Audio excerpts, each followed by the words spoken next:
Oh, Honorable Shivambu, of course. Thank you very much, Speaker. Commander-in-Chief, there are certain things which perhaps we have to deal with differently when we take over power here in South Africa. One of those things is how cabinet relates to legislation. Now, this is what happened, that the National Treasury assured us throughout the deliberations on the FIC bill that cabinet has dealt with all the issues sufficiently in terms of the FIC bill. And cabinet is appointed by a president. They satisfy themselves that they can bring it as a bill to parliament for us to deliberate on that particular bill. It was brought here, and then we passed it to give it back to the president to sign it into law, into an act of parliament. And we did not change most of the issues. We just made sure that there's proper articulation of the critical issues that speak to how the FIC should assist in the war against financial crimes in South Africa.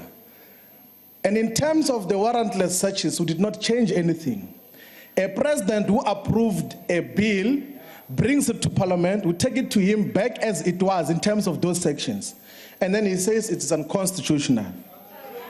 It is not compliant with the law, but he dealt with it first. He's the one who gave it to us as parliament, and then he brings it back for the second time. And what is the basis of him bringing it back?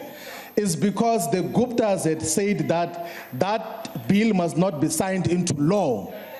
And opportunistically, when that bill was brought back specifically to deal with warrantless searches, then the Gupta groups was brought here to come and sing for their supper, led by Jimmy Mani and unfortunately Solo Rastaba as well, because they've been co-opted into a Gupta band that seeks to protect family interest. And what were their issues? Their issues were two. They say in their submissions that bank accounts are being closed.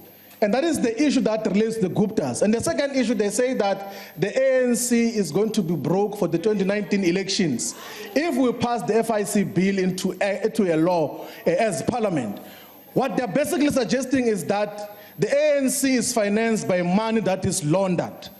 It's financed by money that is utilized for terrorist purposes, because this is what this act seeks to combat. And then the ANC Professionals Forum, led by a zombie of the Guptas called Jimmy Mani, they come there and say that we represent the ANC professionals, and we can tell you that if you pass this bill, the ANC is going to be broke for the 2019 elections. And we're supposed to listen to such kind of nonsense, pure nonsense that has happened. Now we have expedited the process within the law, and we know that all the legal advices, and by the way, including the legal advice of the Black Business Council, was unanimous on the fact that we have to pass this law as is, because there is nothing that is unconstitutional about it. There was just grandstanding that had been happening around it. So now we must pass this legislation and take it back to the president, but we must agree that there must be a time frame within which legislation is signed when we take it to the president's desk, because in many instances, it is deliberately delayed without a forecast in terms of when it must be made law. MPRDA spent more than 24 months on the desk of the president without being signed. It ultimately was brought back here in parliament. It was signed very late. So when the FIC bill goes back to the president, with the outgoing president's desk, in light of the incoming developments, he must immediately sign it into law, so that we can have a proper instrument to fight financial crimes, money laundering, and all these things that happen in the global money movements. It's an important legislation to pass into law, but it's not the end of it. There are many other legislations that we must put into action to be able to fight financial crimes that define South Africa for a very long time. Thank you very much.